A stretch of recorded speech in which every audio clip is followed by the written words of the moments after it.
नमस्कार। जय हिंद, वंदे मातरम।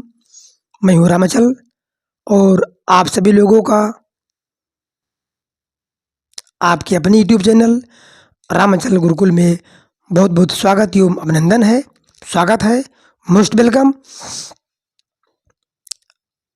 जो हिंदी व्याकरण का श्रृंखला चल रहा था, प्रश्नों की शब्द विचार को लेकर के, टॉपिक शब्द विचार से संबंधित जो प्रश्न हम लोग साल में कर रहे थे, जो परीक्षा उपयोगी प्रश्न थे, उसी की कड़ी में हमने पिछली वीडियो में प्रश्न नंबर 11 तक डिस्कस कर लिया था।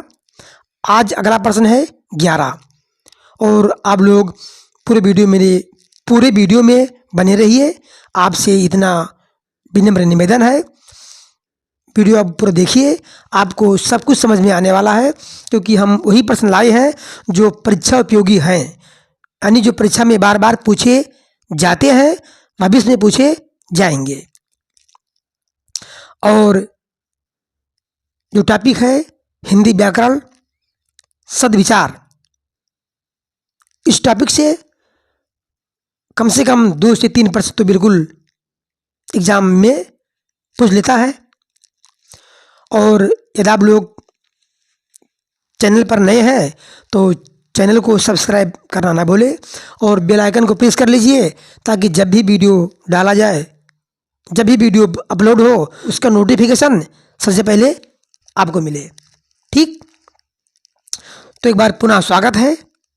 और हाँ, सीटेट का नोटिफिकेशन जारी हो गया है, जारी ही समझिए, जारी हो गया है। और समझिए ऑनलाइन फॉर्म भी फिलअप होना शुरू हो गया है। आप लोग फॉर्म भर लीजिए।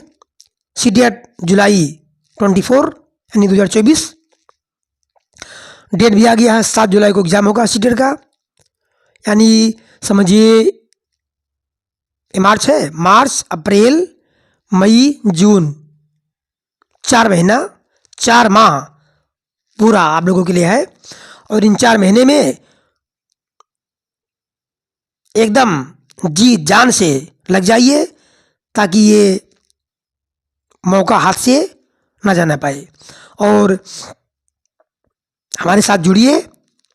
हम आप सभी लोगों का पेपर 1, पेपर 2 एकदम बढ़िया तरीके से कवर कराएंगे, तैयारी कराएंगे, और उम्मीद है आप लोगों को पास भी कराएंगे। ठीक, तो आज का प्रश्न है प्रश्न नंबर 12।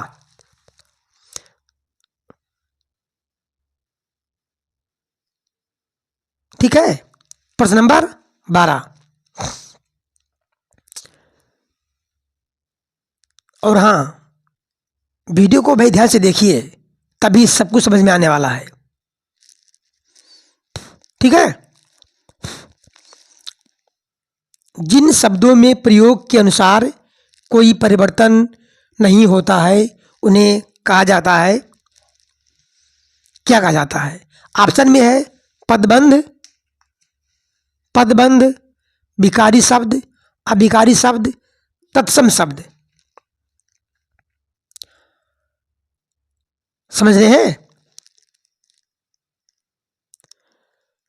जिन शब्दों में प्रयोग के अनुसार कोई परिवर्तन नहीं होता है, आप लोग पढ़े हैं कि जिनमें कोई परिवर्तन ना हो, उन्हें क्या कहा जाता है? जिनमें कोई परिवर्तन ना हो, उन शब्द को क्या कहते हैं? अविकारी। नाम से स्पष्ट है, जिसमें कोई परिवर्तन ना हो उसे कहा जाता है अविकारी शब्द, और जिनमें परिवर्तन हो जाए उसे कहते हैं विकारी शब्द। ठीक, एकदम आसान है। अगला देखिए, निम्न में से योग रूढ़ है। योग रूढ़ शब्द है पीला, जलज, दूध वाला, पर। अब जिन शब्द से कोई दूसरा अर्थ निकले उसे ही कहते हैं योग रूढ़ शब्द। जिन शब्दों का कोई दूसरा अर्थ निकले उसे ही कहा जाता है योग रूढ़ शब्द। तो पीला रूढ़ शब्द है, पर रूढ़ शब्द है, दूध वाला यौगिक शब्द है, क्योंकि ये दो शब्दों से मिलकर बना है, तो इसलिए आपका होगा जलज। जल धन जा, जल में जो जिसका जन्म हो अर्थात कमल, तो ये जलज शब्द से इसका अर्थ निकल रहा है कमल, तो ये आपका हुआ योग रूढ़ शब्द। एकदम एकदम स्पष्ट है कि जिस शब्द का दूसरा अर्थ निकले उसे ही कहा जाता है योग रूढ़ शब्द, और जो दो शब्दों से मिलकर बना हो उसे कहते हैं यौगिक शब्द, और जिन शब्द का खंड ना हो सके उसे कहते हैं रूढ़ शब्द। ठीक, तो आपका आंसर रहा बी ऑप्शन, जलज। साहद क्या है? तत्सम है, तद्भव है, देशज है कि आगत है? तो ये आपका साहद है, आगत शब्द है। क्या शब्द है? साहद आपका आगत शब्द है, ये अरबी भाषा का शब्द है। जो साहद है, ये साहद है, जो साहद शब्द है ये आपका अरबी भाषा का शब्द है। ध्यान दीजिए, एकदम दिमाग में सेट कर लीजिए कि साहद, अभी साहद पेपर में आ जाता है कि साहद शब्द कैसा है, तो आगत शब्द है, मतलब विदेश से आया है, इसलिए ये साहद शब्द होगा आगत, और ये अरबी भाषा का शब्द है। किस भाषा का है? अरबी भाषा का शब्द है। ठीक, अगला देखिए, अगला है प्रश्न नंबर 5। वह शब्द जिनके सार्थक खंड ना हो सके उन्हें कहते हैं, क्या कहते हैं? भाई बार बार हम बता रहे हैं, रूढ़ शब्द। रूढ़, ये आपका रहा सी ऑप्शन, सी ऑप्शन सही है। जिन शब्दों के सार्थक खंड ना हो सके, जिन शब्दों के सार्थक खंड ना हो सके उन्हें कहते हैं रूढ़ शब्द। क्या कहते हैं? रूढ़ शब्द। ठीक,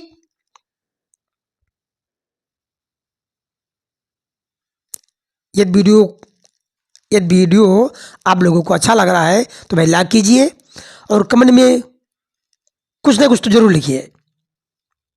कोई प्रश्न आप पूछ सकते हैं कमेंट में, कुछ सुझाव दे सकते हैं, या कुछ कमी है तो उसको भी आप निसंकोच लिख सकते हैं। आपका मोस्ट वेलकम है, स्वागत है। तो ये हो गया रूढ़ शब्द। अगला है, और हाँ भाई, अगर चैनल पर नए हैं तो भाई सब्सक्राइब करना ना भूले।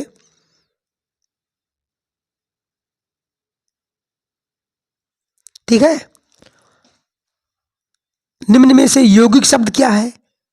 यौगिक शब्द, अब जो शब्द दो शब्दों से मिलकर बना है, जो शब्द दो शब्दों से मिलकर बना है उसे कहते हैं यौगिक शब्द।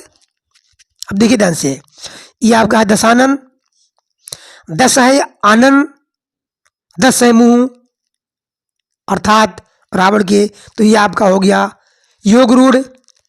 चतुर्भुज, चार है भुजा जिसके अर्थात ब्रह्मा जी। गोपाल, गोपाल गो यानी गो, गो को गो का या गो को गो का पालन करने वाला अर्थात कृष्ण, तो ये भी निकल रहा है एक शब्द का दूसरा अर्थ। तो ये चतुर्भुज, गोपाल, दशानन, ये क्या है? ये आपका है योग रूढ़ शब्द। पूछा क्या है? यौगिक, तो आपका ये है परोपकार। परोप, पर धन उपकार से मिलकर, ये पर धन उपकार यानी दो शब्द से मिलकर बना है, पर धन उपकार यानी परोपकार, तो ये आपका हो गया सही। परोपकार क्या है? यौगिक शब्द। ठीक, कभी कभी तो ऐसा पूछ लेता है, लिख देगा पेपर में कि परोपकार शब्द क्या है, तो आपको पता है यौगिक शब्द है। कौन शब्द है? यौगिक। आगे देखिए, पंकज, पंकज शब्द निम्न में से संबंधित है। रूढ़ शब्द, यौगिक, योग रूढ़, उपरोक्त में से कोई नहीं।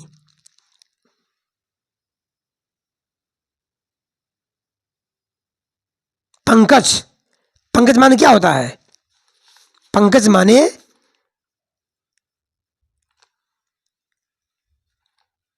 कमल होता है। अब पंख माने होता है भैया कीचड़।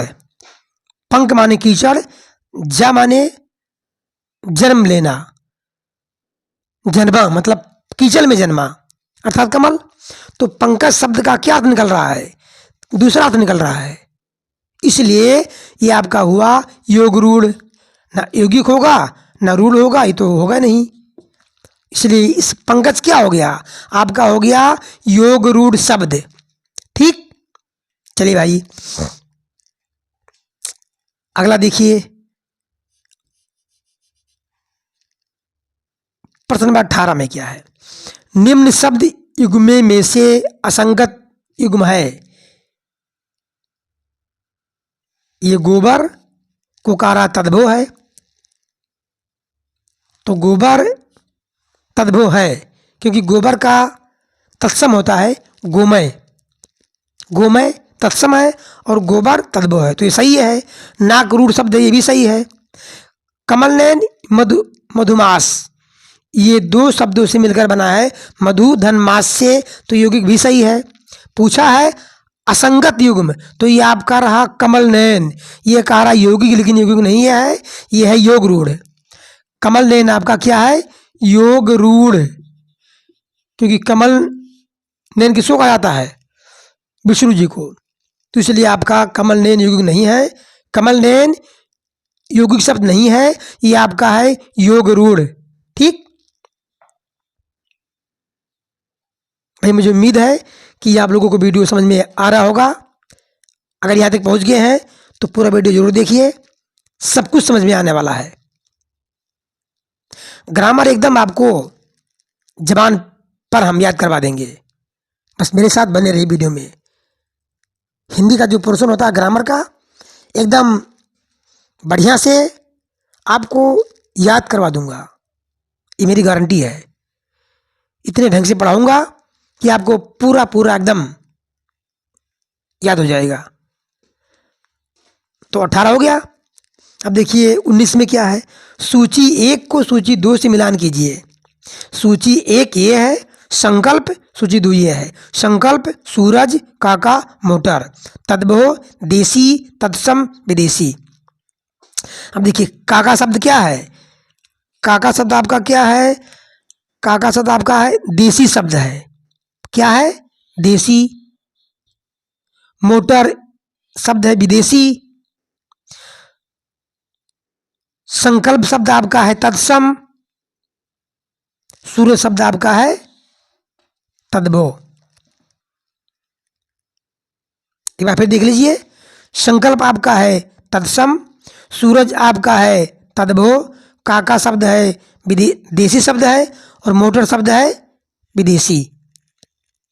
कहने का मतलब देखिए, पहला का 3 से मिला, दूसरा 1 से मिला, तीसरा 2 से मिला, चौथा ये डी 4 से मिला। ये आपका सही है। ये कूट का प्रश्न है, तो जब हमें सब पता रहेगा तभी हम इस मिलान को कर सकते हैं, कूट वाले प्रश्नों को। ठीक, अगला देखिए प्रश्न नंबर 20, सूची 1 को सूची 2 से मिलान कीजिए। ठीक, इसमें देखिए क्या है? खचाखच, मुरलीधर, टिकट घर, सांप, योग रूढ़, तद्भव, देशज, शंकर। अब ये खचा का शब्द जो आपका है ये कैसा है बताइए भाई? कुछ ना कुछ तो आप लोग भी बताइए। कुछ प्रश्नों को आपको भी कमेंट में जरूर बताना चाहिए भाई, तभी हम समझेंगे कि आप लोग समझ रहे हैं। ठीक, तो खचा का शब्द आपका है देशज, ये मिल गया आपका 3 से मुरलीधर आपका है योग रूढ़, क्योंकि मुरली को धारण करने वाले अर्थात श्री कृष्ण। टिकट घर आपका है क्या, शंकर शब्द है, क्योंकि टिकट घर 2 भाषा के शब्दों से मिलकर बना है। टिकट घर। साप क्या आपका है, तद्भव, क्योंकि इसका होता है सर्प तत्सम, लेकिन साप है होगा तद्भव। ठीक, तो आज का प्रश्न यहीं समाप्त होता है। मुझे उम्मीद है कि आप लोगों को ये 12 से यानी 20 यानी 1 2 3 4 5 6 7 8 9 प्रश्न एकदम इसी क्लास में आपको याद हो गया होगा, मुझे उम्मीद है। और मुझे भी उम्मीद है कि जो कुछ भी आपको लग रहा होगा कि कुछ छूट रहा है तो भाई कमेंट में जरूर करिए, कमेंट में जरूर करिए, ताकि हम लोग उसको कवर कर सके। और अब लगभग क्या पूरा ही ये जो शब्द विचार से जितने प्रश्न बन सकते थे परीक्षा उपयोगी, बस इतना ही है। वही शब्द बार बार आ रहा है, तत्सम, तद्भव, विदेशी, देशज, अरबी फारसी। ठीक,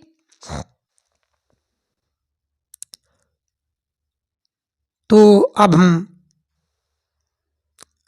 अगला वीडियो किसी एक नए टॉपिक पर लाएंगे।